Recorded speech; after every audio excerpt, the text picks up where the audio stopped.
Okay, friends, once again, welcome back and a very good afternoon to everybody. I hope you all are safe, your family member, your relative, your parents, all are safe. And you are enjoying this new era, this new way of learning. Friends, we are discussing a very interesting chapter, and the name of this chapter is Alternating Current. Uh, the weightage of this chapter in your board examination for the CBSE students, it is almost of a 7 marks. For the Gujarat board, it is of a 8 marks. So it is a, I can say it is a one of the heavy weightage chapter for your board examination. Very interesting chapter. So what so far what we had learnt in this chapter. So मैं थोड़ा आपको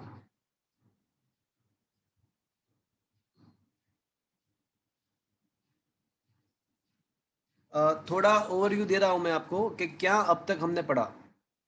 so friends, basically कोई भी component जैसे inductor, capacitor, resistance के साथ अगर हम जनरेटर को कनेक्ट करते हैं तो उसको एसी सर्किट बोलते हैं. When you connect the generator with as a source in the circuit, then it is said to be a AC circuit. तो basically the name of this chapter should be more precisely a AC circuit should be that. तो क्या किया था, तो पहले हमने only resistance, only inductor, only capacitor वाले AC circuit के अंदर करंट का मैक्सिमम वैल्यू मतलब एम्पलीट्यूड, वोल्टेज एंड करंट के बीच में फेज डिफरेंस कितना होता है, करंट का इक्वेशन क्या होता है, उसके जो टाइम के साथ वोल्टेज एंड करंट का variation as well as phase diagram, हमने ये 3-4 चीज सारे केसेस के लिए किया. Apart from that we had also found average power और रियल पावर और dissipated power in the all the three case, only inductor, only capacitor and only resistor. After that हमने तीनों को सीरीज में कनेक्ट किया और उसके बाद सर्किट में कितना करंट फ्लो हो रहा है उसके बारे में डिस्कशन किया था. वहां पे भी हमने मैक्सिमम करंट का मतलब करंट के एम्पलीट्यूड का फॉर्मूला डिराइव किया एंड वोल्टेज एंड करंट के बीच का फेज डिफरेंस हमने डिराइव किया. तो ये चीज हमने दो मेथड से किया था, एक तो फेजर डायग्राम के मेथड से और दूसरा एनालिटिकल मेथड से. फॉर्चुनेटली एनालिटिकल मेथड वाला जो था पोर्शन वो आपके अभी बोर्ड के एग्जाम में से वो कैंसल है, तो phasor will be more important for you. उसके बाद हमने रेजोनेंस क्या है और रेजोनेंस कैसे होता है, ट्यूनिंग के साथ रेजोनेंस का क्या कनेक्शन है, क्यू फैक्टर क्या है एंड हाफ पावर बैंडविड्थ क्या है, उसके बारे में भी हमने डिस्कशन किया था. और आई थिंक हमने ये भी डिस्कस किया था कि L C and R R in series, अगर L C and R series में है तो उसके लिए इम्पीडेंस का जो वैल्यू होता है वो that will be equal, that was a root R square plus X C minus XL the whole square. और उसके स्पेशल केसेस जैसे आर एल है, आर सी है, एल सी है, उसका स्क्रीनशॉट मैंने आपको भेजा था. वो लेक्चर बीच में से थोड़ा बीच में से वो जो लेक्चर था वो डिफरेंट केसेस वाला, उसमें थोड़ा पार्ट कैंसिल हो गया था लेक्चर में, बट उसका स्क्रीनशॉट मैंने भेजा था तो उसमें सारे केसेस आपका वो जो ओनली रजिस्टर, ओनली इंडक्टर, वो सारे केसेस वहां पे दिए हुए थे. फिर हमने लास्ट लेक्चर में रेजोनेंस एंड क्यू फैक्टर के बारे में डिस्कस किया. तो आज हम वो half power bandwidth, Q factor के रिगार्डिंग जितने भी न्यूमेरिकल्स है उसको डिस्कस करने वाले हैं. तो फ्रेंड्स, जैसे इलस्ट्रेशन नंबर, मुझे ये बताओ कि इलस्ट्रेशन नंबर 1 to 5 हमने कर दिए हैं कि बाकी है, उसमें से कुछ इलस्ट्रेशन 1 to 5 में किया हुआ है कि कुछ बाकी है.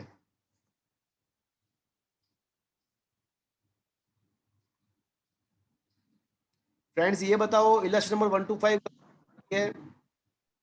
सर हो गए 1 to 6 हो गए. 1 to 6 actually completed. Okay, very good. So 1 to 6 illustrations हमने डिस्कस कर लिए हैं. Okay, good. तो क्वेश्चन नंबर 7 जो है ना वो आपके कंटेंट में नहीं है, तो अभी मैं क्या कर रहा हूँ, हाँ, वो मैं लिस्ट आपको प्रोवाइड कर दूंगा, कौन कौन से क्वेश्चन आपके नहीं है, तो वो लिस्ट आई थिंक आपको मिल भी गया होगा, और नहीं मिला है तो मैं आपको प्रोवाइड भी कर दूंगा। तो ये 7th क्वेश्चन जो है ना, वो आपके सिलेबस में, मतलब वो अभी एग्जाम में नहीं है, बट मैं आपको कराऊंगा after completion of the syllabus. हमारा पूरा एक बार सिलेबस खत्म हो जाए तो उसके बाद हम ये सारे क्वेश्चन जो भी स्किप है, वो आपके भले बोर्ड के एग्जाम में ना आए, बट उन लोगों ने क्लियरली बोला है कि भाई आपको उसको रीड करना है, पढ़ना है, JEE नीट गुजसेट के लिए, तो वो इम्पोर्टेंट है ही। तो मैं यहाँ पे 3-4 चीज करूंगा।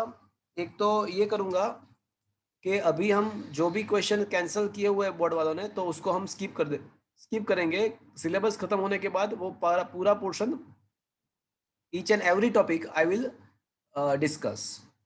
नंबर 1। नंबर 2, थ्योरी जो भी हमने स्किप, यहाँ पे थ्योरी जितना भी स्किप किया है तो वो तो मैं साथ में ही करा दूंगा आपको, थ्योरी कंटेंट तो मैं साथ में ही आपको यहाँ पे करा दूंगा, because that will give you the best idea.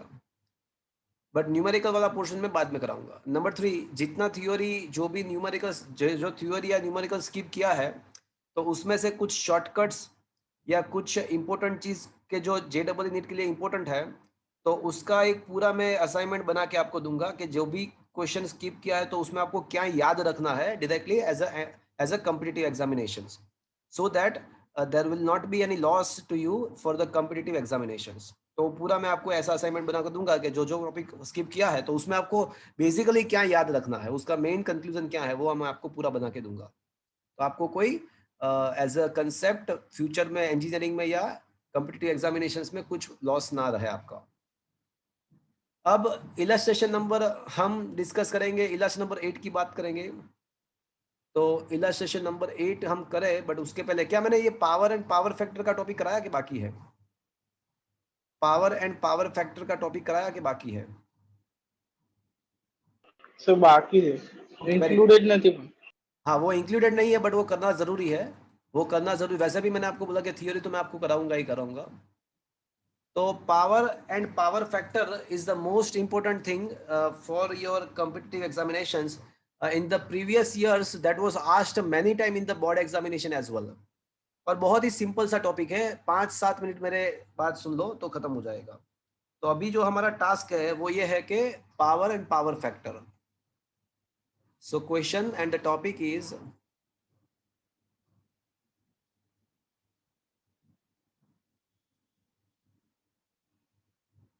derive equation of power and power factor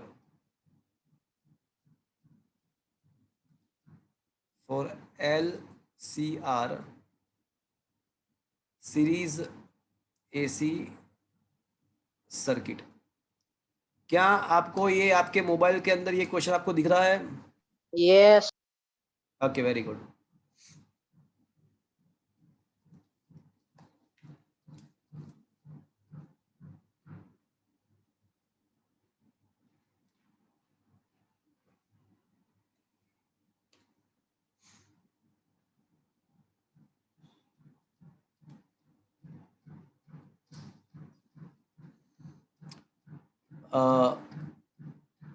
For LCR series AC circuit,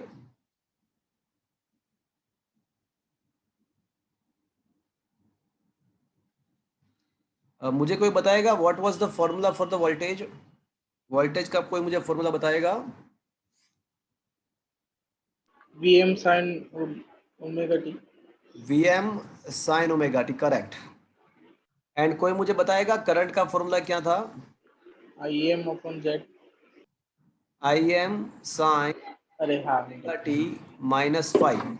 हाँ, अब आपको जो बोलना है वो बोलो। तो where IM is equal to क्या था? VM VM upon by Z. Z, and what was the Z? R square plus XC root minus में, XL the whole square. हाँ, तो इसका Z root. was R square plus XC minus XL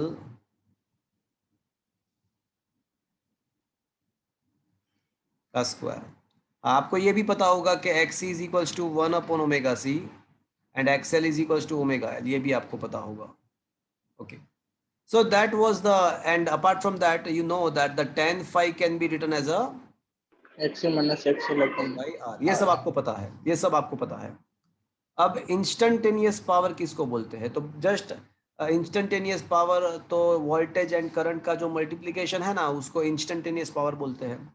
so just multiply the voltage and the current will get you the instantaneous power. तो power voltage का formula Vm sin omega T है, current का formula जो है वो Im sin omega T minus five है. तो अब मैं क्या करता हूँ कि मैं है ना ये पूरे इक्वेशन से को 2 से मल्टीप्लाई करता हूँ, 2 से डिवाइड करता हूँ. तो it will get you the 2 sin omega T into sine omega T minus five. चलो मुझे ये बताओ कि अब ये इंस्टेंटेनियस पावर को मैं स्मॉल p बोलता हूँ, तो मुझे ये बताओ कि ये small p is equal to क्या होगा? Vm Im by 2 sin omega T minus phi. तो इसका क्या होगा? ये 2 sin अल्फा sin बीटा का क्या होता है मैथ्स वाले बच्चे? 2 sin अल्फा sin बीटा का क्या होता है? अरे बोल भी दो मैथ्स वाले, सो गए क्या? Sir 2 sin alpha 2 sin beta. अरे 2 sin alpha sin beta sin 2 alpha. क्या बोल रहे हो यार? 2 sin अल्फा cos अल्फा थोड़ी ना है ये. अरे क्या बात है, आपको नहीं पता ये? सर ना पहली वक्त जो कदाच भूल ही सो गया. बात, सर भूल गए. क्या बात है? 2 sin alpha sin beta is equal to cos of alpha minus beta plus cos of. अच्छा मुझे ये बताओ, चलो मुझे ये बताओ कि cos of alpha plus cos of beta क्या होता है? मुझे ये बताओ चलो. सर आप तो भूल ही गया सर. क्यों नहीं आता? ट्राइगोनोमेट्री sin आपके मैथ में नहीं आता? sin alpha sin beta minus cos alpha cos beta. क्या बोल रहे हो? ये तो ब्रैकेट में अल्फा प्लस बीटा હતું ને ત્યારે થાય. 2ss. हाँ तो ये C प्लस सी 2ss था ना. C अच्छा આ વાળું अच्छा बराबर है, खबर पड़ी सर. तो क्या ये अभी याद आया आपको कि ये C प्लस हाँ 2ss था? याद आया अभी कुछ? C plus C 2ss. हाँ ओके अब याद आया? हाँ सर, हाँ सर. ओके तो कोई नहीं, अब अप्लाई करो 2 sin अल्फा sin बीटा. तो साइन ऑफ पहले तो कोस ऑफ अल्फा माइनस बीटा होगा, तो कोस ऑफ अल्फा माइनस बीटा कर दो. चलो omega T minus minus plus five. चलो अल्फा माइनस बीटा कर दिया, प्लस अब कोस ऑफ अल्फा प्लस बीटा करो. तो कोस ऑफ अल्फा प्लस बीटा, तो ये हो जाएगा 2 ओमेगा टी माइनस फाइव. तो ये तो मुझे क्या मिला अभी? इंस्टेंटेनियस पावर मुझे मिला. और ultimately target is to find the real power. Real power का मतलब एवरेज पावर. तो एवरेज या रियल पावर कैसे मिलेगा? तो आपको ऑलवेज पता है कैसे मिलेगा, बताओ मुझे भैया.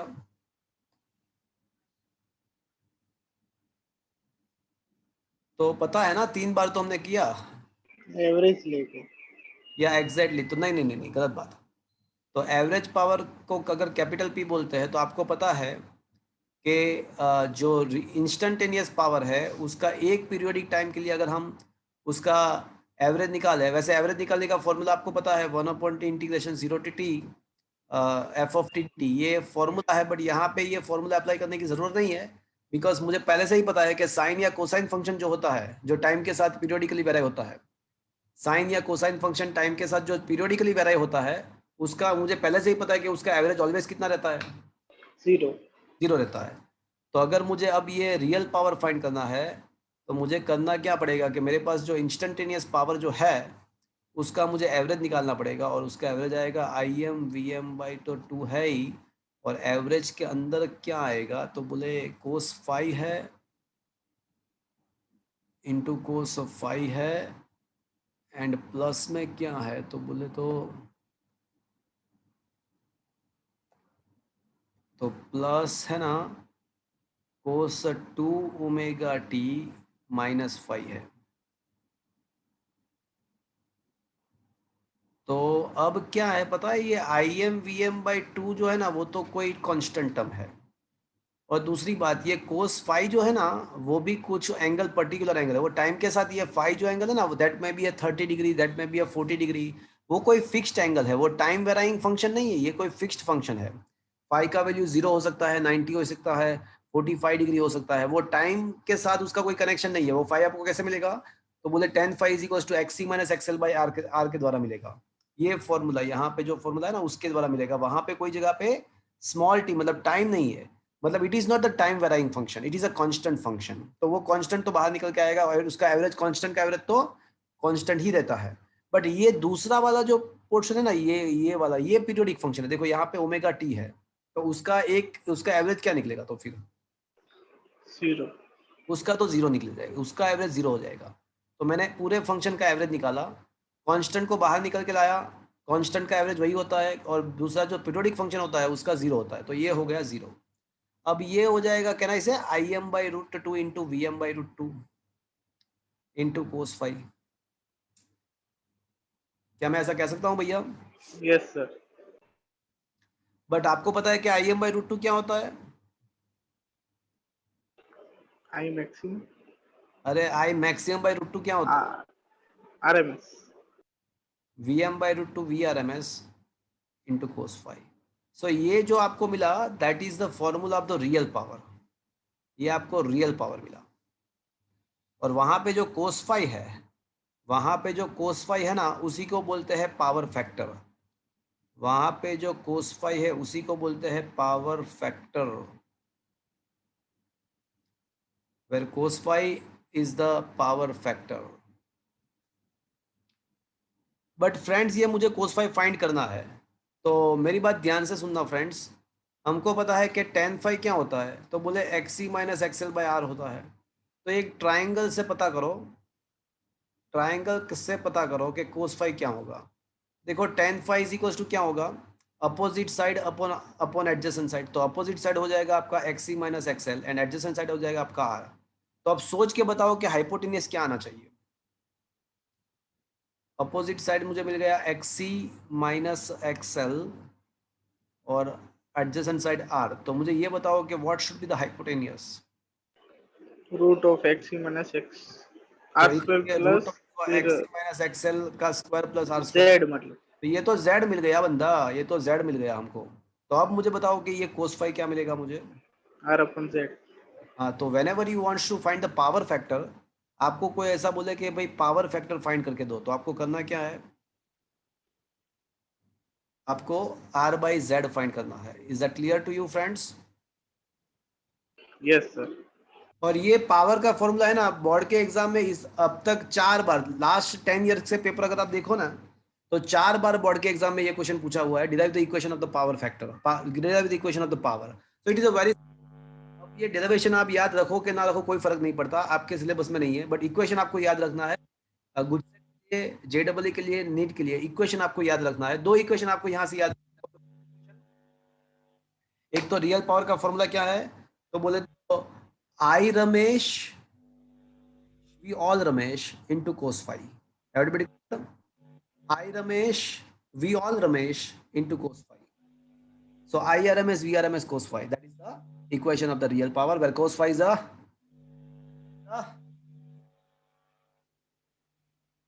by Z.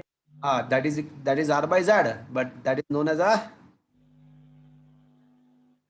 Power factor. power factor. So friends, ये जो है ना वो रियल पावर का फॉर्मूला मिला। आगे जो 3 क्वेश्चन थे, only resistance, only inductor, only capacitor, हमने ये पावर तो फाइंड किया ही था। तो क्या वो हमने जो फाइंड किया था कि वो उसके साथ क्या ये फॉर्मूला कंपेटिबल है? Yes it is compatible. Why? I am explaining you. So अब मैं है ना आपको रियल पावर है उसके डिफरेंट केसेस में आपको एक्सप्लेन करूंगा, तो आपको रियलाइज हो जाएगा कि हमने जो जो किया था उसके साथ ये कंपेटिबल भी है।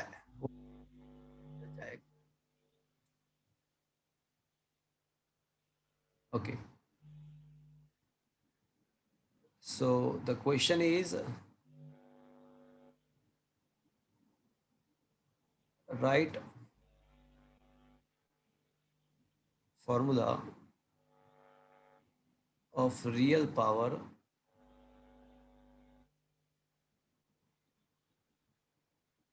discuss It's a special cases.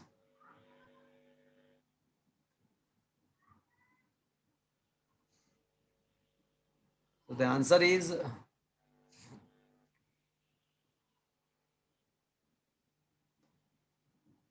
a real or average power. The formula is, what is the formula, friends? IRMS. V Ramesh, I Ramesh into. चलो अब case number 1. Case number 1, resistance. जब आपको पता है कि ओनली रेजिस्टिव सर्किट है तो उसमें फाई क्या होता है? Phi is the phase difference between the current and voltage. ये फेज डिफरेंस है, तो ओनली रेजिस्टिव सर्किट के लिए क्या होगा फेज डिफरेंस? 0. या आपको पता है कि रेजिस्टिव ओनली रेजिस्टेंस का सर्किट के लिए ये जो डिफरेंस होता है वो 0 होता है. तो put the 0 here over there and cos 0 तो आपको पता है कि 1 होता है. कोस 0 तो 1 होता है. तो क्या बोल रहे हो? बच्चे बच्चे अटके छे.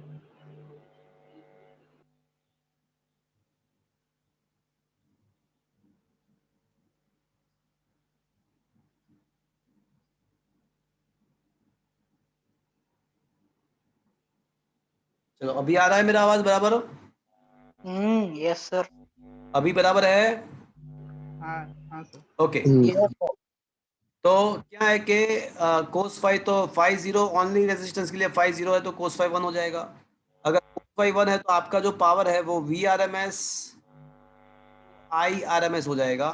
एंड यू राइट, देखो V I R M S equals to V R M S by Z, but Z के बदले आर आएगा, ओनली रेजिस्टेंस है. तो ऐसे भी लिख सकते हैं कि I R M S square into R. Why I R M S is equals to V R M S by Z, but Z के बदले यहाँ पे आर होगा. तो आप आई आर लिख सकते हो, तो it will be get you I square R. तो यहाँ ओनली रेजिस्टेंस जो था ना, जो हमने फर्स्ट वेरी स्टार्टिंग में डिस्कस किया था, तो वहां पे ये फॉर्मूला था, पावर का यही तो फॉर्मूला था. रेजिस्टेंस के लिए पावर का यही तो फॉर्मूला था.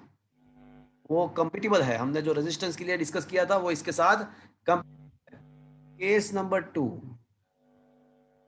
फॉर ओनली इंडक्टर और ओनली कैपेसिटर. तो friends, only inductor only capacitor में फाई का वैल्यू क्या आता है? तो बोले प्लस और माइनस पाई बाई 2 आता है. इंडक्टर के लिए प्लस पाई बाई 2, इंडक्टर के लिए माइनस पाई बाई 2, कैपेसिटर के लिए इंडक्टर के लिए पाई बाई 2, प्लस और इन शॉर्ट प्लस और माइनस पाई बाई 2 कुछ भी. फ्रेंड्स अब बताओ मुझे पावर क्या होगा? कोस पाई बाई 2 तो क्या होता है? 0 होता है. तो पाई बाई 2 या कोस माइनस पाई बाई 2 भी 0 ही होता है. तो कोस फाई 0 हो जाएगा. तो पावर क्या रहेगा? 0. तो याद करो हमने डिस्कस किया था कि only inductor and only capacitor के केस में, only inductor and only capacitor के केस में हमने किया था, हमने डिस्कस किया था, बात हमने किया था कि पावर लॉस, पावर डेसिपेशन 0 ही होता है. ऐसा भी देखा था कि कैपेसिटर जब चार्ज होता है तो एनर्जी वो गेन करता है सोर्स में से, और डिस्चार्जिंग के टाइप वही एनर्जी वापस दे देगा. इंडक्टर मैग्नेटाइज होगा तो एनर्जी गेन करेगा, डीमैग्नेटाइज होगा तो वापस दे देगा, वो भी लॉस नहीं करेगा. तो याद करो इंडक्टर कैपेसिटर दोनों केस में पावर डेसिपेशन 0 ही था. तो यहाँ पे भी 0 है, वो कंपेटिबल है इसके साथ. मतलब ये जो फॉर्मूला है V R M S I R M S, वो सबके लिए वैलिड है. ये जनरलाइज्ड फॉर्मूला है, सबके लिए वैलिड है. चलो केस नंबर 3, एट रेजोनेंस. जब रेजोनेंस होता है, जब रेजोनेंस होता है तो मुझे ये बताओ कि at resonance Z is equal to क्या होता है? देखो रेजोनेंस में क्या होता है, XL and XC are equalized. ये बताओ जेड इज इक्वल टू क्या होगा? तो फिर अरे बोल भी दो. आर हो जाएगा. तो कोस फाई तो आपको पता है कि पावर फैक्टर है Z, but Z itself is R. तो अब कोस फाई क्या होगा? जेड इटसेल्फ इज आर, तो 1 हो जाएगा. That is a maximum value. तो इसका मतलब ऐसा होगा कि रेजोनेंस होगा ना तो मैक्सिमम पावर डेसिपेट होगा, and that maximum power is equals to, once again it is equals to like a resistance, वो रेजिस्टेंस जितना ही होगा उसको I R M S square भी बोल सकते हैं। And case number 4,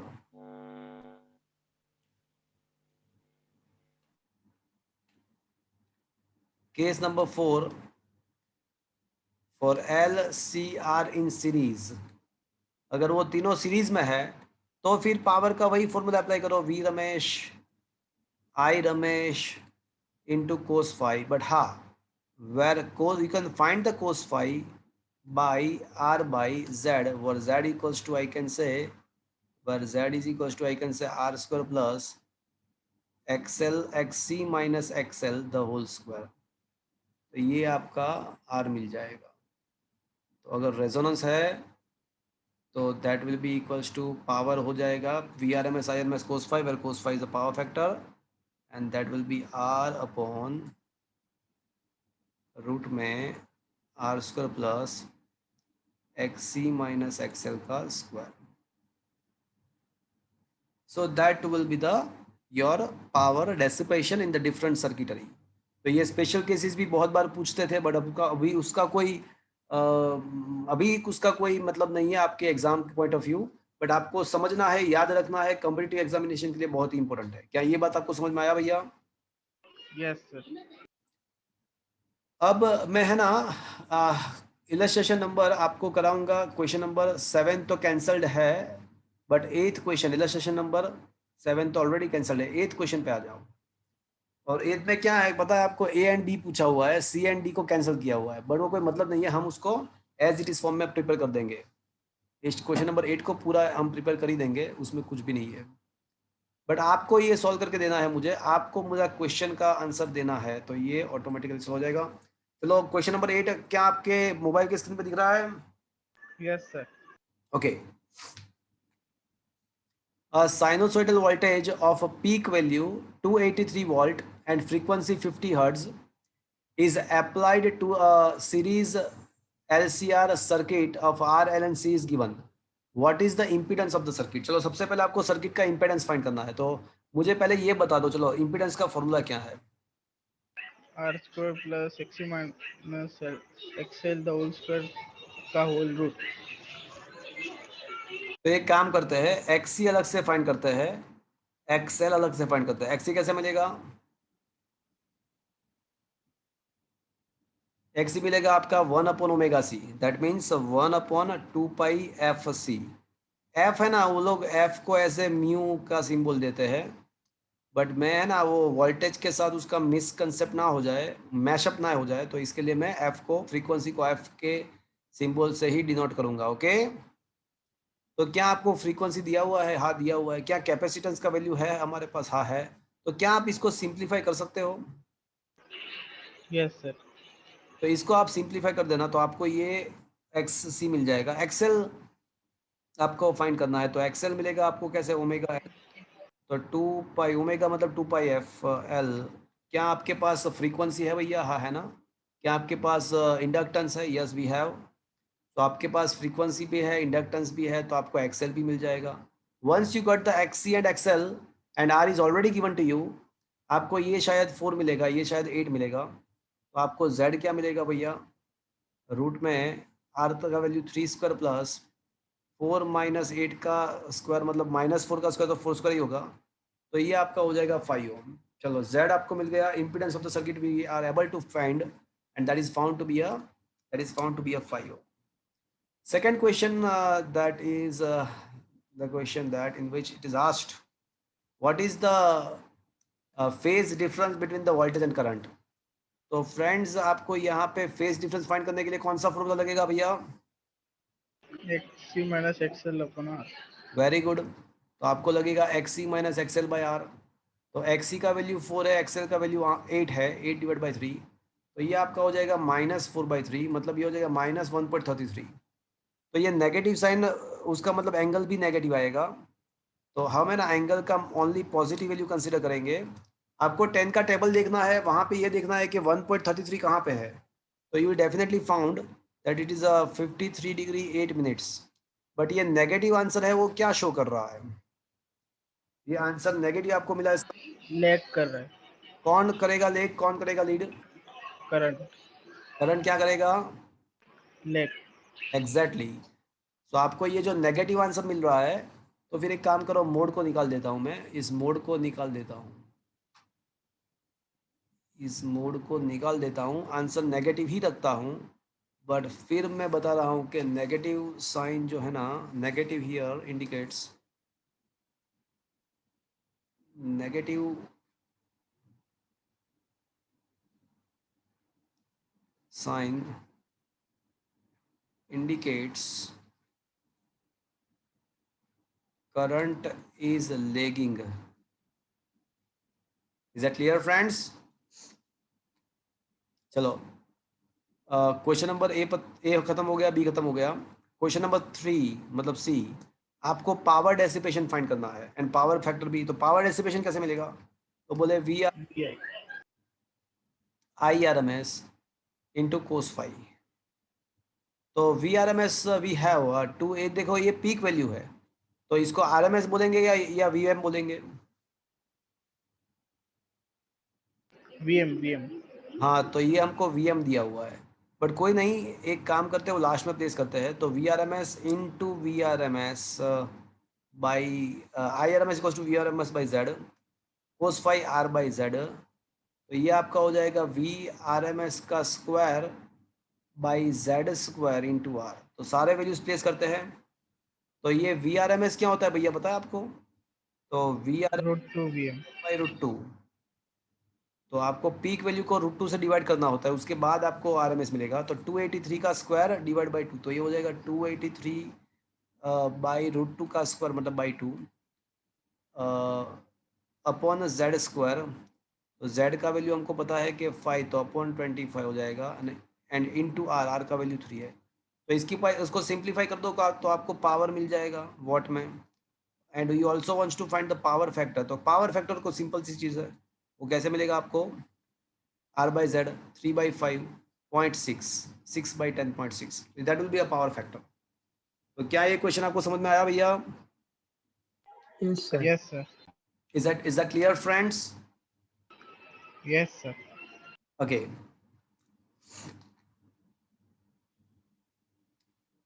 So friends,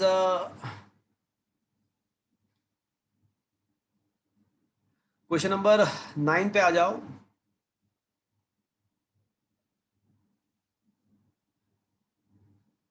question number 9,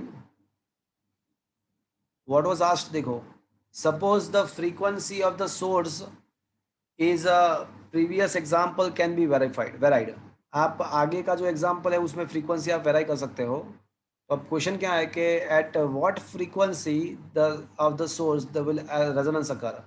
तो आपको ये बताना है कि रेजोनेटिंग फ्रीक्वेंसी कौन सा है, कौन से फ्रीक्वेंसी पे रेजोनेंस होता है। तो आपको पता ही है, बोलो कौन से फ्रीक्वेंसी पे होगा रेजोनेंस? 1/√LC। वही तो किया था लास्ट लेक्चर में, वही तो किया था। चलो, कोई बताएगा मुझे what is the resonating frequency? 1/√LC। क्या होगा? 1/√LC। या omega 0 is equals to 1/√LC, but आपको ओमेगा नहीं फाइंड करना है, आपको क्या फाइंड करना है? F naught. तो 1/2 1/√LC। चलो, ये पता चला आपको अभी। Yes sir। तो ये आपको रेजोनेंस फ्रीक्वेंसी मिल गया। अब उसको ये भी पूछा हुआ है कि calculate the impedance, current and power dissipated eight resonance. तो पहले क्वेश्चन तो खत्म हुआ, दूसरा question at resonance what is the impedance. तो हमको पहले से ही पता है कि एट रेजोनेंस क्या होता है कि भाई एक्सएल इक्वल्स टू एक्सी हो जाता है। तो इम्पीडेंस का वैल्यू क्या आ जाता है भैया? Minimum।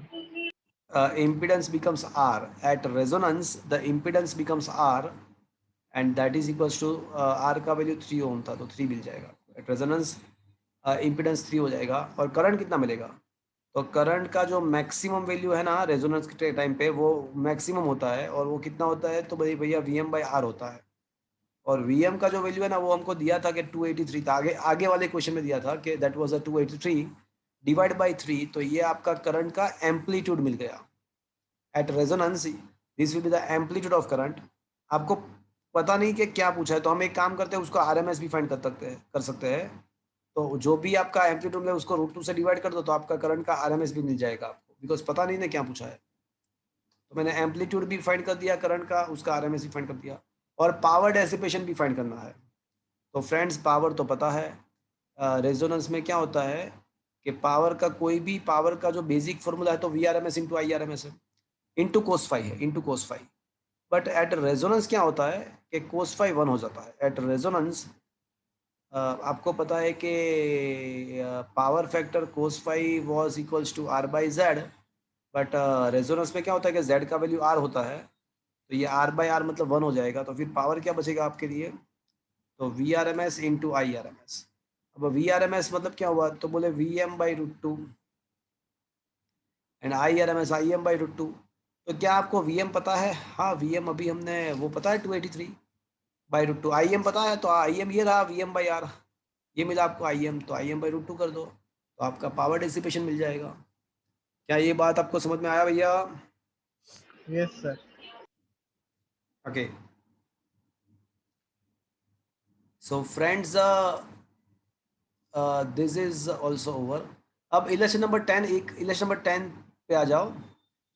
Friends it is a very interesting question. जो 10th इलस्ट्रेशन है वो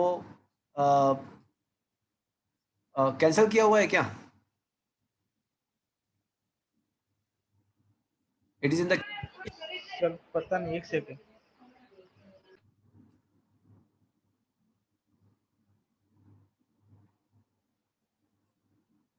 नहीं सर, कैंसिल नहीं किया। अच्छा good, so it is interesting one, it is a quite interesting. आप है ना, मैं आपको एक काम दे रहा हूँ, आप यूट्यूब में या गूगल में सर्च करना how to prepare how to made a metal detector at home. तो आप ये कर सकते हो, बहुत ही सिंपल सी चीज़ है मेटल डिटेक्टर। हाँ आपने एक्सपीरियंस किया होगा, आप कभी कोई शॉपिंग मॉल में जाते हो या फिर एयरपोर्ट जाते हो, तो पता है आप एक बॉक्स के अंदर से पास होते हो, एक रेक्टेंगल का। हाँ सर, हाँ सर। अगर अगर आपके पास कोई मेटल का ऑब्जेक्ट है जैसे गन वगैरह, तो वो डिटेक्ट हो जाएगा, वहाँ पे वो बिप बिप बजने लगेगा। तो how is it possible, how does it works? तो फ्रेंड्स अभी वो मैं आपको दिखा रहा हूँ कि आप ये कैसे काम करता है। तो एक्चुअल में क्या होता है कि वहाँ पे एक रेजोनेटिंग सर्किट होती है, वहाँ पे एक रेजोनेटिंग सर्किट होती है। तो ये जब आप इसमें से पास होते हो, तो अभी क्या होता है कि ये पूरा आपको दिखना नहीं, आपको दिखाई नहीं दे रहा है, बट वो क्या होता है कि आपके आसपास ये जो फ्रेमिंग है, फ्रेमिंग, वो फ्रेमिंग के अंदर एक कोयल होती है, ऐसे एक कोयल पास करते हैं वो लोग, जैसे ऑलरेडी करंट पास किया हुआ है, ऑलरेडी करंट पास हुआ है, और वो क्लोज लूप होती है पूरी, आपको दिखाई नहीं देता बट ऐसा होता है। और ये है ना रेजोनेंस पे होता है, मतलब अभी जो सर्किट में करंट होता है वो मैक्सिमम उसका वैल्यू होता है, I m amplitude of the current is maximum and that is a V M by R, because X L is equals to X C, तो रेजोनेंस हो जाएगा। तो ये सर्किट है, ये कोयल है, मतलब एक टाइप का ये इंडक्टर है। कोयल का मतलब क्या हुआ कि एक हिसाब से वो इंडक्टर है।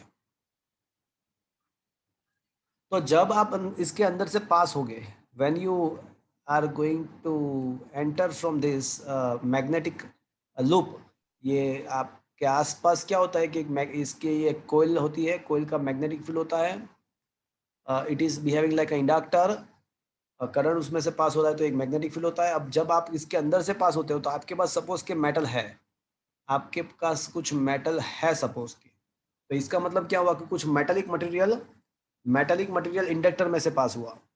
तो जैसे ही ऐसा होगा तो उसका इंडक्टेंस चेंज हो जाएगा, बिकॉज इंडक्टेंस का formula if you remember, the formula of the inductance mu not an square A L, याद है किसी को? हाँ सर। तो ये इंडक्टर का फॉर्मूला है। यहाँ पे म्यू क्या है, तो बोले परमिएबिलिटी ऑफ वैक्यूम।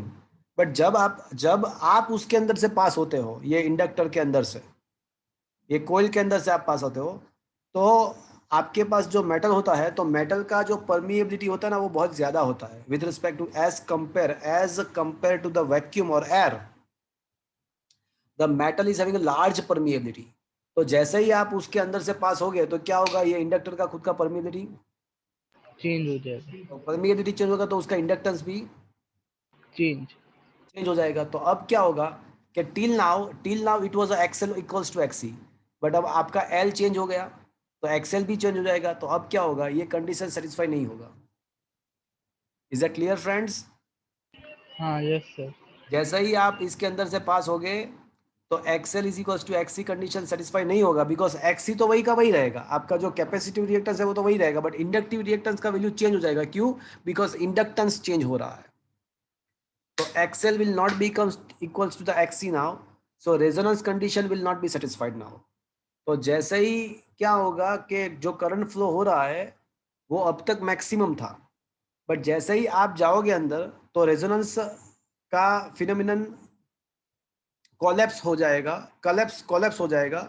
अभी रेजोनेंस नहीं रहेगा तो करंट डिक्रीज होगा, और जैसे ही करंट डिक्रीज होगा तो वैसे ही वो जो इंस्ट्रूमेंट के साथ क्या कनेक्ट किया होता है, एक साउंड वाला दूसरा इंस्ट्रूमेंट कनेक्ट किया होता है। तो जैसे ही कुछ करंट का वैल्यू कुछ हद से कम होता है तो ऑन द स्पॉट वो जो साउंड सिस्टम होता है वो स्टार्ट हो जाएगा। So this is the way the metal can be detected. तो क्या ये चीज़ आपको समझ में आया भैया, क्या होता है सिस्टम में? Yes, sir. So are you understood now how it works? क्या ये पता चला? Yes sir. एक काम करना, नेट पे आप सर्च लगाना, आप घर पे इजीली इस टाइप का मेटलिक सर्किट बना सकते हो, मेटल डिटेक्टर सर्किट बना सकते हो। आपको पता होगा कि वो अर्थ के अंदर से मेटल को निकालने के लिए भी, या बॉम्ब स्क्वाड होता है ना, याद है? वो भी उस टाइप का मेटल यूज करते हैं, बॉम्ब स्क्वाड। मतलब देखो हाँ वो आगे की तरफ सर्कुलर कुछ होता है। और हाँ सर। हाँ, तो ये है ना, आप घर पे भी बना सकते हो। तो आप थोड़ा सर्च लगा के बहुत सारे वीडियोस आपको मिल जाएंगे, घर पे भी आप मेटल डिटेक्टर बना सकते हो। Is it okay friends? Yes sir. Okay, तो अब रह गया हमारा इलस्ट्रेशन नंबर 11। तो उसका इलस्ट्रेशन नंबर 11 के लिए पहले हमको एक थ्योरी पढ़ना पड़ेगा। तो अब जो थ्योरी मैं डिस्कस करने वाला हूँ वो बहुत ही इम्पोर्टेंट है बोर्ड के एग्ज़ाम के लिए। But before that let me check whether any other in the exercise any other questions are left and we are able to solve. चलो मुझे ये बताओ, एक्सरसाइज में कौन कौन से क्वेश्चन हमने किए यहाँ तक अब तक? 1 to 5 और 11। अच्छा, 1 to 5 किया और 11 किया, और बाद में कुछ उसके पीछे भी किया होगा हमने 30। कोई नहीं, 1 to 5 कर दिया एंड 11 कर दिया, ओके फाइन। 6 1 या 6 we can solve, why not. चलो 6 क्वेश्चन पे आ जाओ। 6th question and 7th question we can solve. चलो 6 क्वेश्चन पे आ जाओ फ्रेंड्स। 6 क्वेश्चन के अंदर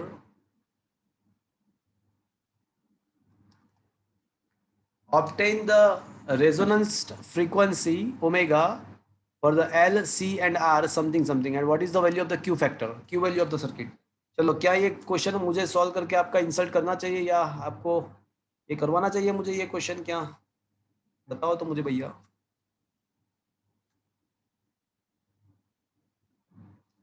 आपको ओमेगा नॉट फाइंड करना है और क्यू फैक्टर फाइंड करना है। बोलो ओमेगा नॉट कैसे मिलेगा? 1/√LC। एंड क्यू फैक्टर आपको शायद याद होगा,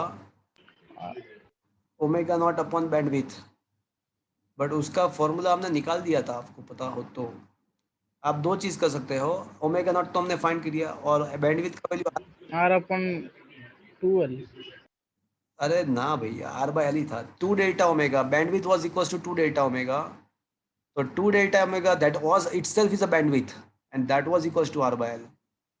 ये खुद ही बैंडविड्थ था। तो ओमेगा 0 एल बाई आर आप कर सकते हो। तो आपका एल पता है, आपको आर पता है, ओमेगा 0 भी पता है। अगर आपको ये नहीं करना है तो और एक चीज़ आप कर सकते हो, आप डायरेक्टली ये फॉर्मूला अप्लाई कर सकते हो that we had proved, 1/√L/C। Is that clear friends? Yes, sir. तो ये कर सकते हो। चलो क्वेश्चन नंबर 7 भी कर सकते हो आप। क्वेश्चन नंबर 7 क्या है देखो। A charged 30 microfarad capacitor is connected with a 27. So what is the angular frequency of the free oscillations? अब रहने दो, 7 क्वेश्चन को रहने दो। अभी हम जो टॉपिक पढ़ने वाले हैं उसके द्वारा वो आपको समझ में आ जाएगा। तो फ्रेंड्स, अगर आपके पास ये दर्पण बुक है तो दर्पण बुक में हमने डिस्कस किया क्वेश्चन नंबर, अभी जो हमने डिस्कस किया that was the question number, या so at the last in the Darpan book we had discuss the question number 9 up to 19th question we had learned. फिर अभी मैंने 20th क्वेश्चन डिस्कस किया and 21 question, that was a equation of the power and power, different cases of the power. अब 22, 23, 24 जो question है वो 3 question में अभी आपको डिस्कस करने वाला हूँ। 22 तो एसक्यू है, उसमें जस्ट एलसी ओसिलेटर क्या होता है उसका डेफिनेशन है। बट 23 एंड 24 दोनों, 23 एंड 24 दोनों मिला के 4 मार्क्स का क्वेश्चन इस बार मैंने बोर्ड के एग्जाम में पूछा है। तो ये क्वेश्चन जो है वो बोर्ड के एग्जाम में आपको आएगा, इंपॉर्टेंट है बहुत ही। तो फ्रेंड्स, थोड़ी देर 10-15 मिनट अब मैं जो बोल रहा हूँ उसको ध्यान से सुनना। Am I audible to you friends? एक बार मुझे बताओ loudly. Yes, Yes, sir. sir. Okay, very good. तो क्वेश्चन ऐसा है friends,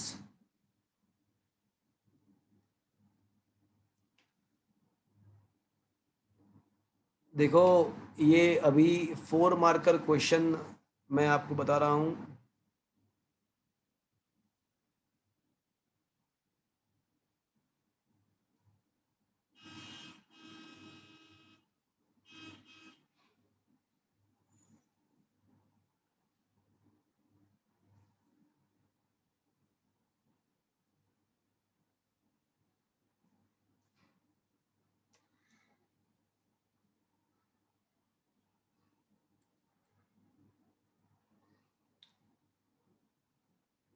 What is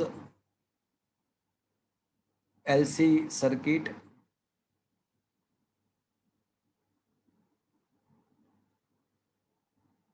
What is LC oscillator?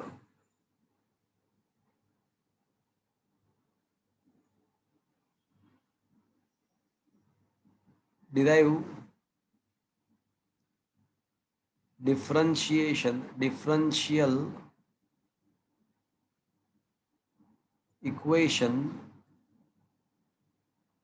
of a charge for LC oscillator.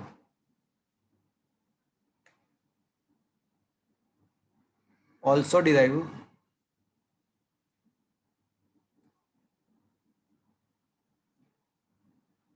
equation of current for this circuit. चलो friends, अब हम डिस्कस करते हैं कि व्हाट इज एलसी ओसिलेटर और what is LC circuit. So the answer is, बात को ध्यान से समझना,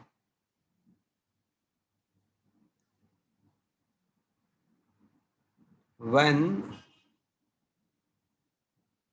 charged capacitor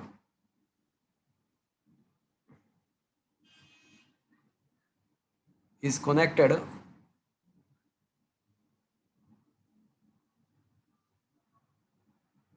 with the ideal inductor।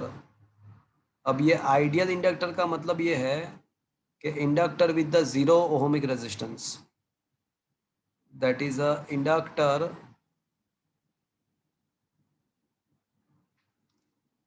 with a 0 ohmic resistance।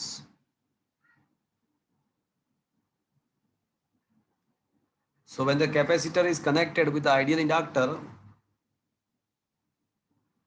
the circuit is said to be a LC oscillator circuit। the circuit is called LC oscillator circuit.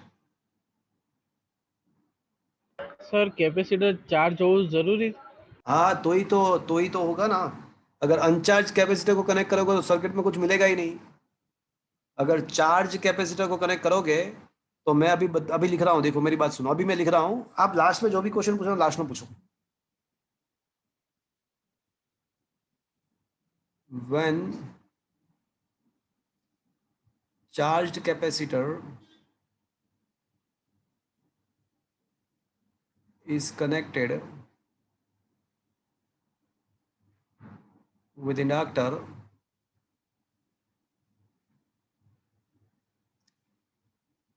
I will prove charge will oscillate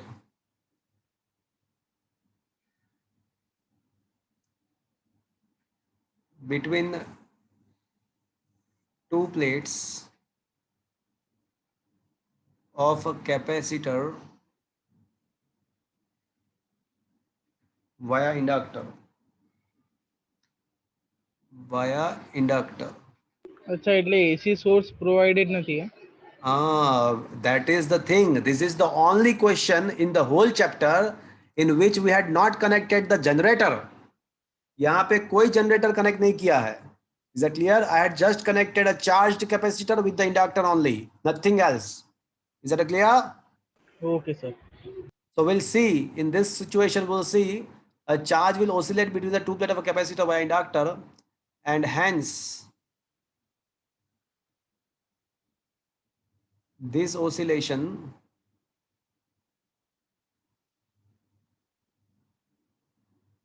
is called LC oscillations. चलो, क्या ये चीज आपको समझ में आया भैया? Yes sir. तो अब मैं वाकई में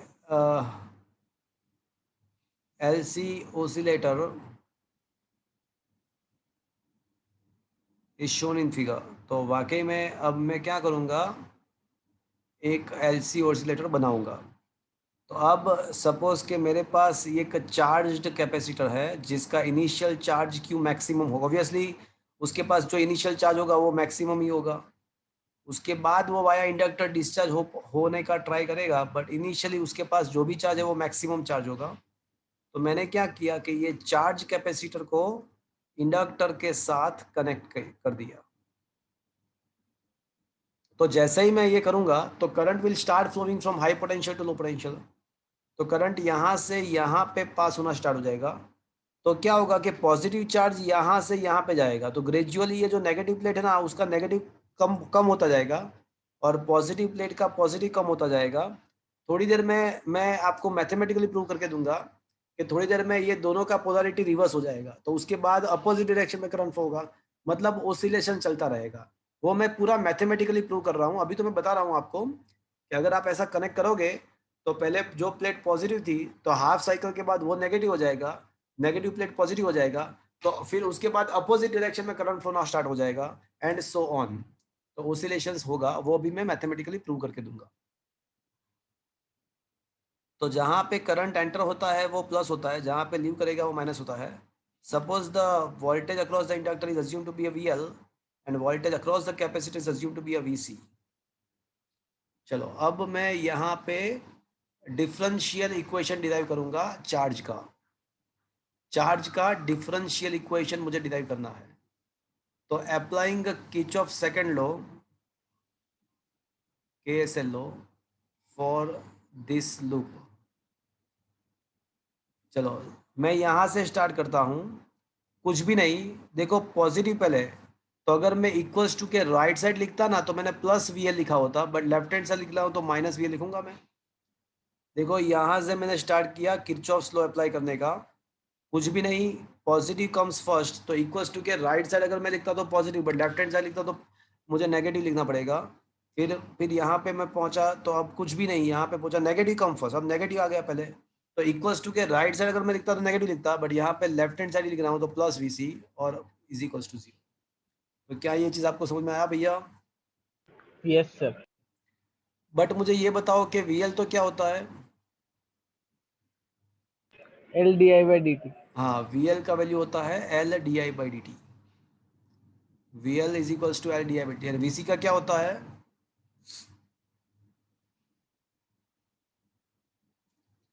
VC का होता है voltage across the capacitance. Voltage across the capacitor is a Q by C, तो plus Q by C। But अब मुझे ये बताओ कि I क्या होगा? तो बोले dq by dt, but I should write a minus dq by dt। पूछो क्यों, बताओ क्यों? अरे, Opposite direction. नहीं नहीं नहीं नहीं नहीं, विद द टाइम देखो अभी इनिशियली कैपेसिटर चार्ज्ड है। अब मुझे ये बताओ कि टाइम के साथ उसका चार्ज बढ़ेगा या डिक्रीज होगा? Decrease. हाँ, so with the time charge on capacitor decreases and the rate of decrement should be taken Negative. negative. That is why the negative sign appearing here. So अब मुझे बताओ ये अगर मैं ये नेगेटिव साइन के साथ अगर ऊपर का इक्वेशन वापस से लिखता हूँ तो अब फॉर्मूला क्या हो जाएगा? L d d square square q by q dt by d square. T square, negative negative get cancelled और double differentiation d square q by D T square plus 1/c into q is equals to 0। Friends अगर L से divide कर देंगे, अगर L से divide कर देंगे तो और यहाँ इसको माइनस, इसको इस साइड ले जाओ राइट साइड, तो माइनस 1/LC इंटू क्यू। कोई बताएगा मुझे ये किसके, मुझे कौन सा ये इक्वेशन मुझे किसका रिमाइंड करा रहा है? ये जो differential equation, this is the differential equation of charge. Definitely it is a differential equation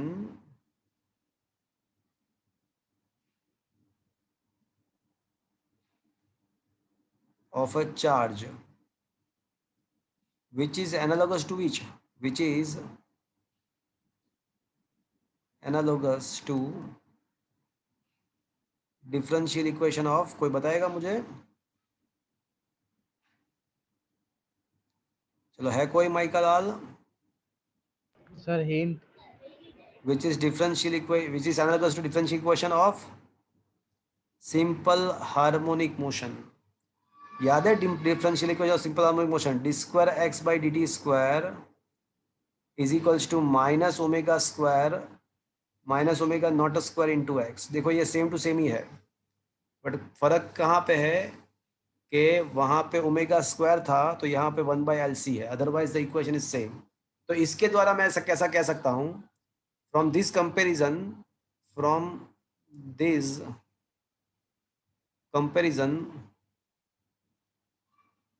I can say the angular frequency of a oscillating charge, angular frequency of oscillating charge,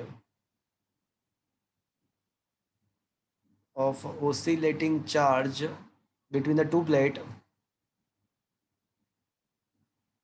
can be given by, बोलो क्या लिखना चाहिए मुझे? 1/LC। तो friends मुझे यहाँ पे जो चार्ज ओसिलेट करता है दो प्लेट के बीच में वाया इंडक्टर, उसका ओसिलेशंस का फ्रीक्वेंसी भी मिल गया। तो क्या ये फ्रेंड समझ में आया आपको? Yes, sir. चलो, किसी को ये याद है कि सिंपल हार्मोनिक मोशन का जो डिफरेंशियल इक्वेशन था उसका सॉल्यूशन हमने क्या लिया था?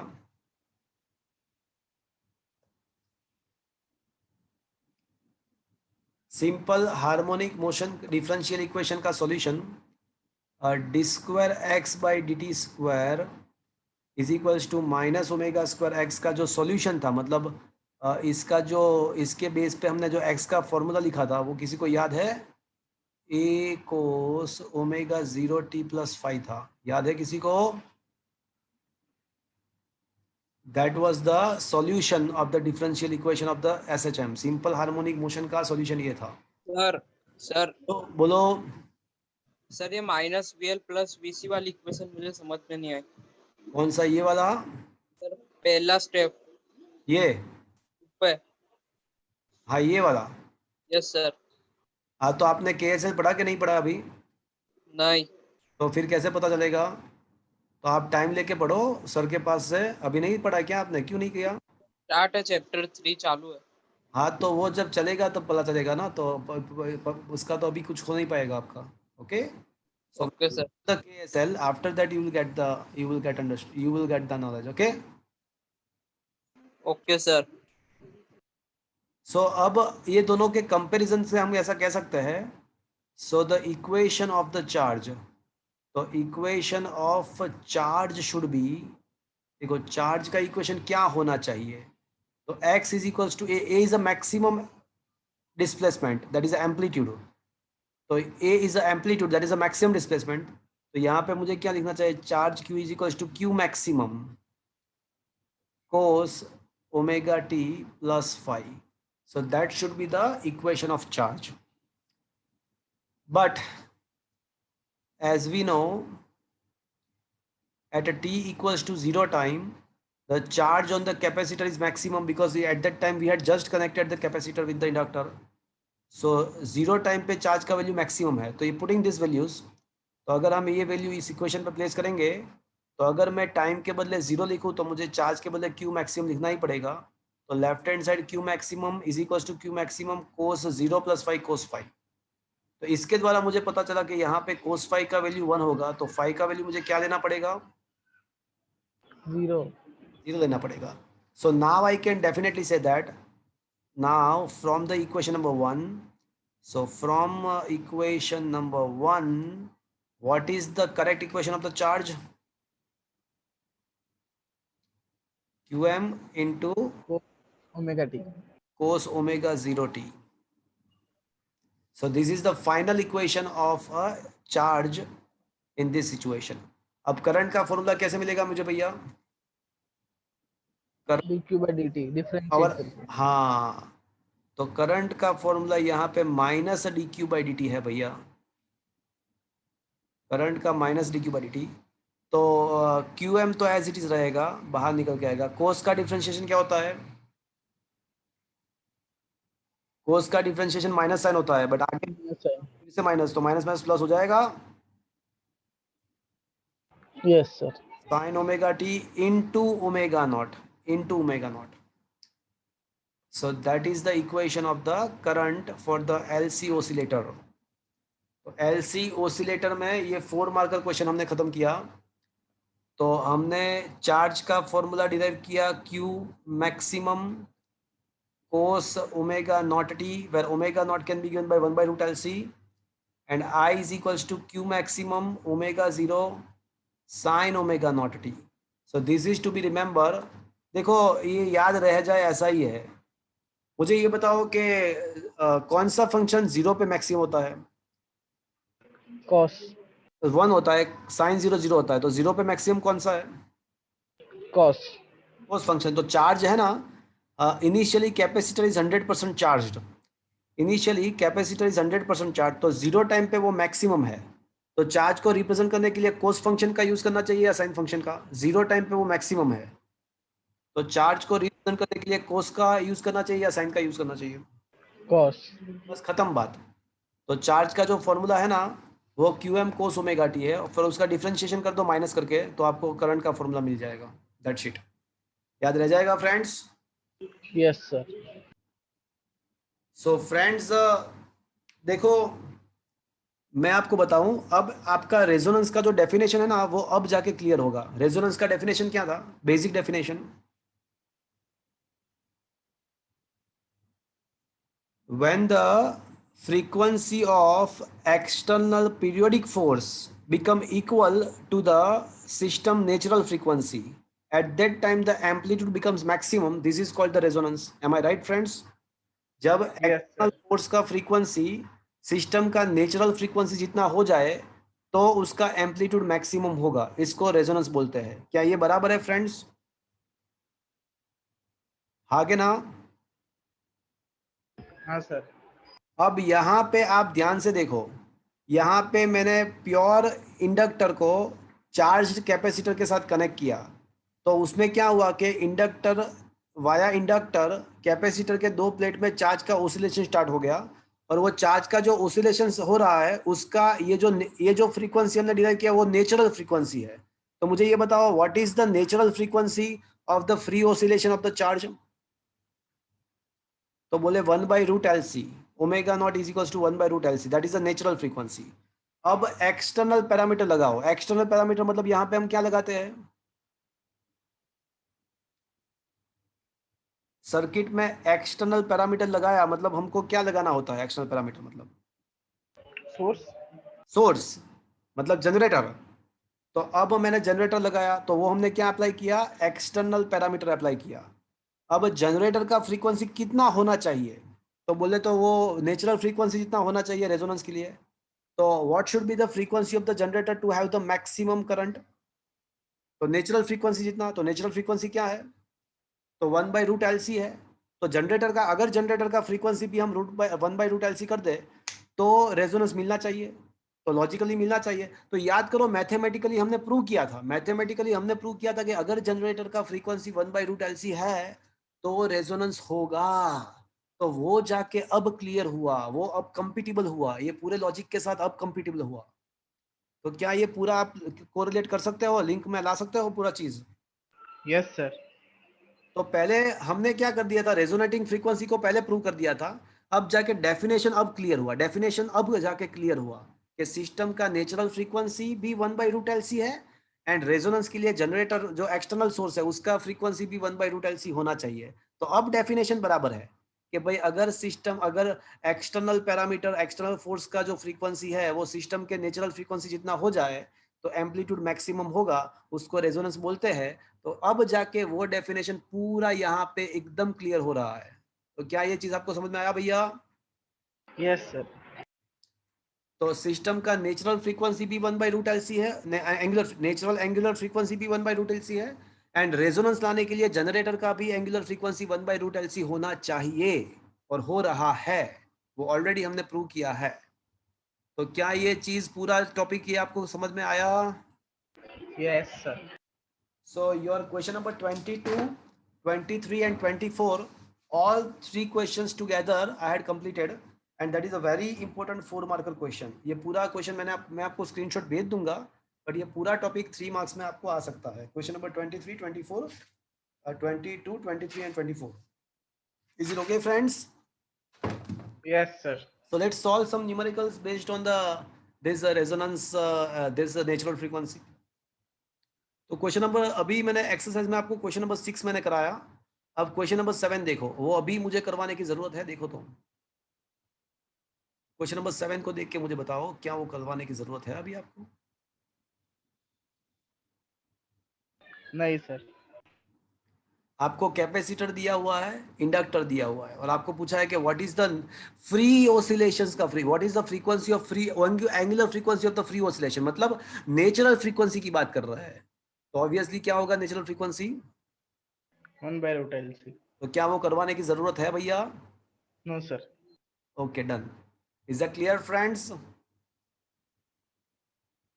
Yes or no? Yes sir. अच्छा, come to the question number 8. Suppose initially charge on the capacitor is a 7.7, or in the exercise 7.7 is a 6 millicoulomb. What is the total energy of the circuit? देखो initially क्या है कि capacitor completely charge है और inductor में कोई current flow नहीं हो रहा है। तो इंडक्टर में कोई करंट फ्लो नहीं हो रहा है मतलब इंडक्टर का एनर्जी जीरो होगा, half L I square. Inductor का जो एनर्जी है ना उसका formula half L I square है, तो वो इंडक्टर का तो इनिशियली जीरो होगा। तो इसका मतलब कि जो भी सिस्टम का एनर्जी होगा that will be of the capacitor energy. Inductor में तो एनर्जी है ही नहीं, तो सिस्टम का total energy will be equal to the energy stored in the capacitor, and उसका जो कैपेसिटर है ना, कैपेसिटर का एनर्जी याद है ना आपको क्या होता है formula? You know the formula of the capacitor energy? Half CV square, half CV square. Q square by 2CB कह सकता हूँ ना मैं। तो 6 मिली कुलम्ब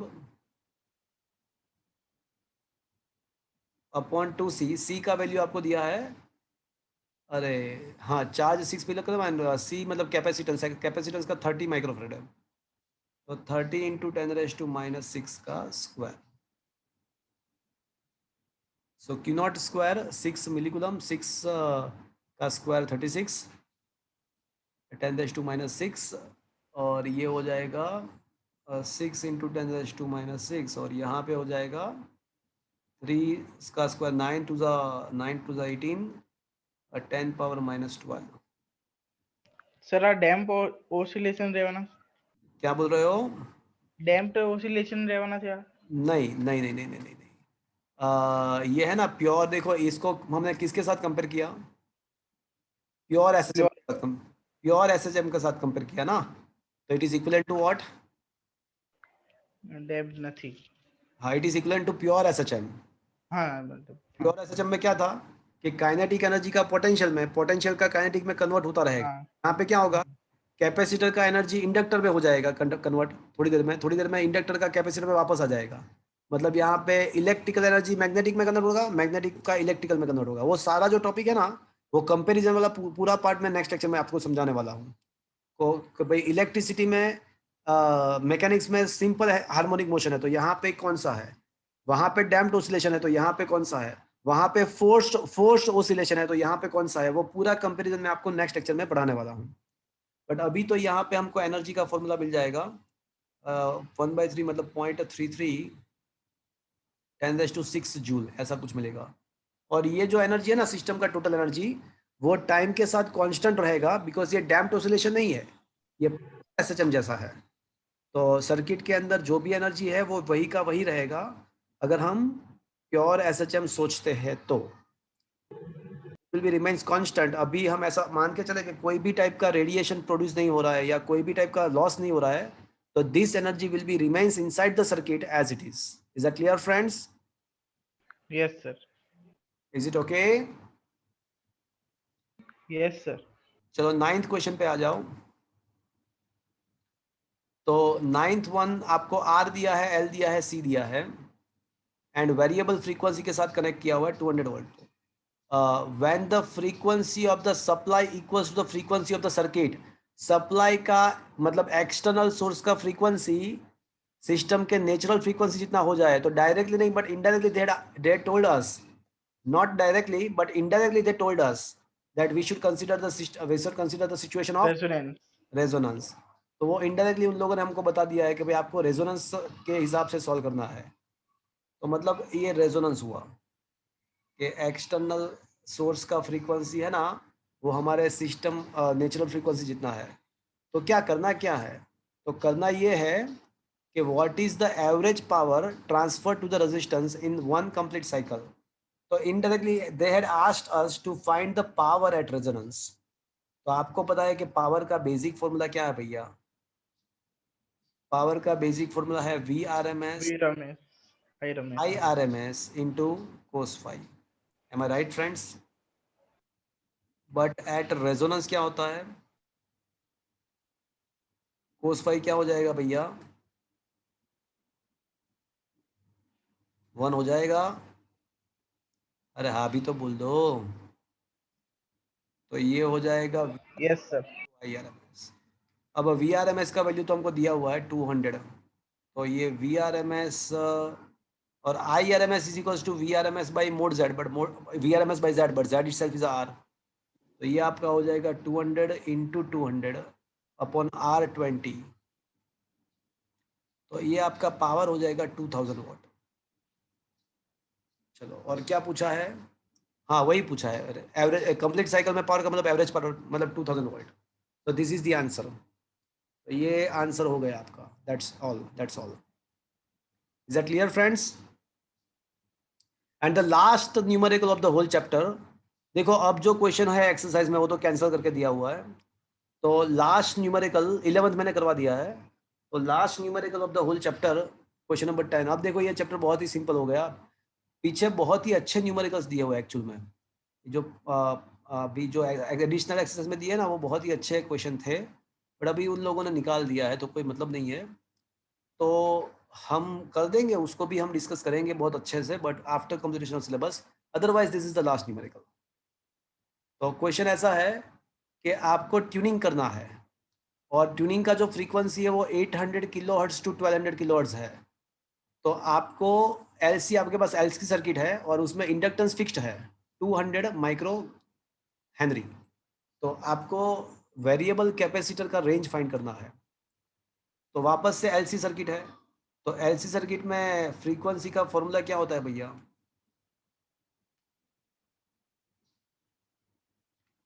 एम आई राइट फ्रेंड? Yes, sir. तो अब सी को सब जगह इक्वेशन बना दो। तो 1/4 pi square into L into F square हो जाएगा। यस और नो?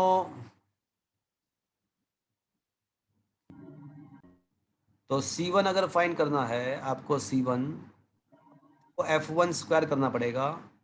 क्या आपके पास F1 है? Yes, we have F1 800 kilohertz. आपके पास F1 भी है, आपके पास इंडक्टेंस भी है। तो क्या आप कैलकुलेटर से C1 फाइंड कर सकते हो? सिमिलरली अगर आपको C2 फाइंड करना है तो आपको क्या करना पड़ेगा? 1/4 pi square L F2 square. क्या आपके पास F2 है? तो yes, we have F2 1200 kilohertz. आप F1 है, आपके पास F2 है, तो आप C1 एंड C2 फाइंड करके उसका रेंज फाइंड कर सकते हो। आपको रेंज फाइंड करना था कैपेसिटेंस का, कुछ भी नहीं है। क्या ये चीज कर सकते हो आप खुद? Yes, sir.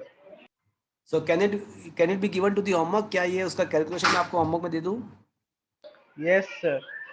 तो फ्रेंड्स यहाँ पे मैं आज का सेशन यहाँ पे ख़त्म कर रहा हूँ। प्रोबेबली नेक्स्ट लेक्चर में ये चैप्टर के पूरे थ्योरीज ख़त्म हो जाएंगे। नेक्स्ट लेक्चर में ये चैप्टर के सारे थ्योरी ख़त्म हो जाएंगे। You must start